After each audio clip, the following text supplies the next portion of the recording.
उमरिया जिले के स्वास्थ्य महकमे का शातिर व घूसखोर बाबू वीरेंद्र त्रिपाठी महामारी से निपटने की तैयारी में भी चांदी काटने के जुगाड़ में लगा था।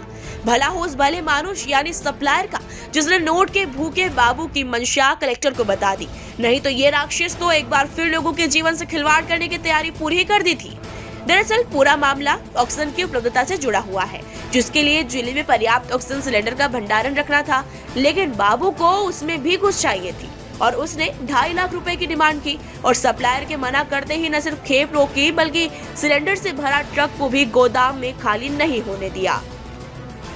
मामला कलेक्टर के संज्ञान में आते ही बाबू सस्पेंड है।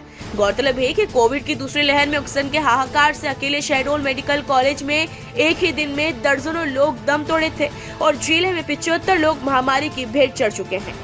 तब स्वास्थ्य महकमा ऑक्सीजन मंगाने की हर संभव कोशिश में जुटा था, लेकिन ये घुसखोर बाबू तब भी वहीं था। और क्या कमाल क्या होगा समझा जा सकता है। को जो पिछली बार सस्पेंड किया था उसकी डी अभी तक पूरी नहीं हुई है और अभी जो सस्पेंड किया इसमें आरोप पत्र जारी कर दिए हैं।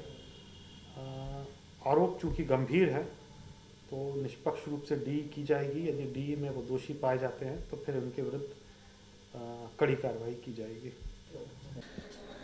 जिला प्रशासन पूर्ण रूप से चुस्त व मुस्तैद है। इसमें कलेक्टर महोदय के निर्देश अनुसार हम लोग इसमें डेली रिव्यू कर रहे हैं और विगत एक हफ्ता में जिस तरीके से हमारे यहाँ पर जो पॉजिटिव केसेस की संख्या कल तक 45 हो गई है, तो ये वाकई में थोड़ा चिंताजनक है।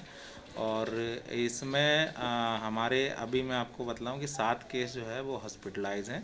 हालांकि ये ऐसे हैं जिनको कोई ऐसी कॉम्प्लिकेशन नहीं है, विदाउट ऑक्सीजन नॉर्मली आइसोलेशन में बस हैं। इसके अलावा 38 केस ऐसे हैं जो कि हमारी रैपिड रिस्पांस टीम के द्वारा घरों पर भ्रमण करके देख के उनको होम आइसोलेशन किया गया है। साथ में हम लगभग 900 के आसपास 12 फीवर क्लिनिक पूरे ज़िले में संचालित हैं, उनके माध्यम से सैंपल कलेक्ट कर रहे हैं। और मैं आपको बतलाऊं कि विगत लहर की अपेक्षा अभी हम लोगों ने जो अपनी कैपेसिटी है ऑक्सीजन बेड की वो भी बढ़ाई हुई है। लगभग हमारे पास 150 ऑक्सीजन वेल इक्विप्ड बेड हैं।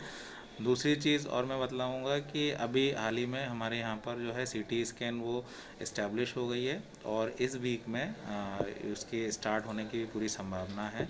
साथ साथ में हमारे यहाँ पर जो एक आउटसोर्स लैब की भी व्यवस्था जिला चिकित्सालय में की गई गवर्नमेंट के द्वारा। तो डी डाइमर CRP वगैरह जो कि टेस्ट कोविड के खासतौर से मरीजों किए जाते हैं वो भी सुविधा अपने यहाँ पर उपलब्ध है।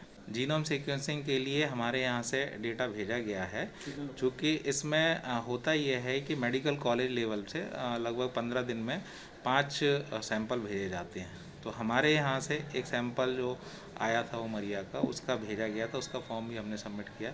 चूँकि ये सैंपल मेडिकल कॉलेज के द्वारा न्यू दिल्ली भेजा जाता है तो इसकी रिपोर्ट आने में लगभग 7 से 10 दिन का समय लगता है। जैसा कि आपको भी पता है कि उस समय वाकई में जो ह्यूमन ऑक्सीजन होती है उसकी उस मात्रा में कभी ऐसी आवश्यकता नहीं पड़ी थी, क्योंकि ये कोविड ऐसा एक पेंडेमिक है जो कि विश्वव्यापी था, जो कि किसी ने उम्मीद नहीं की थी।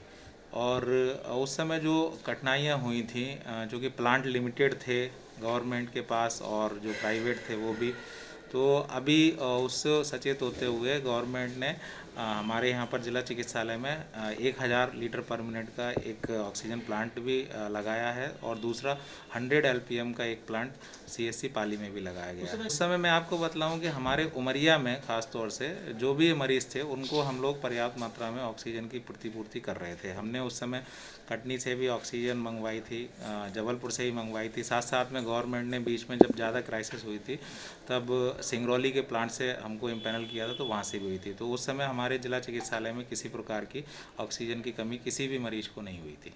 अपने यहाँ पर जो पोर्टल पे जो डेथ दर्ज हुई थी वो 75 डेथ हैं, जिनकी गवर्नमेंट की जो योजना है अनुग्रह राशि की मृत्यु उपरांत देने की, वो शासन स्तर पर जिला कलेक्ट्रेट में एक टीम गठित है, उसके द्वारा उसमें भुगतान की कार्रवाई पूर्ण रूप से की जा रही है। उमरिया से राष्ट्रीय मिश्रा की ये रिपोर्ट।